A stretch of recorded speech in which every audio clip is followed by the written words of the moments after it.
بسم اللہ الرحمن الرحیم۔ ناکامی کا ڈر، تنہائی کا ڈر، خود پہ یقین کھو دینے کا ڈر، ہار جانے کا ڈر، لوگوں کی باتوں کا ڈر۔ یہ ڈر باہر نہیں، دل کے اندر ہوتا ہے، اور یہ سب سے خطرناک بھی ہوتا ہے کیونکہ کوئی دوسرا اسے دیکھ نہیں سکتا اور آپ ہر دن اسے محسوس کرتے ہو۔ یہ آپ کو اس قدر ڈراتا ہے کہ بڑی منزل تو دور رہی، آپ نارمل زندگی بھی نہیں گزار سکتے، بلکہ احساس کمتری کا شکار ہو کر چھوٹے فیصلے کرنے پر مجبور ہو جاتے ہو۔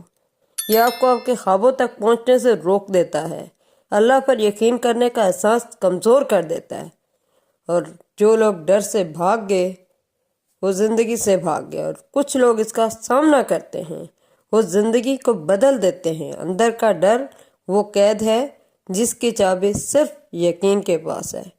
ڈر ایک سایہ ہے جو تب تک آپ کے پیچھے رہتا ہے جب تک آپ روشنی کی طرف نہیں بڑھتے، اور جب آپ دل سے کہو گے اللہ میرے ساتھ ہے، تب اندر کا ڈر خود بخود ختم ہو جائے گا۔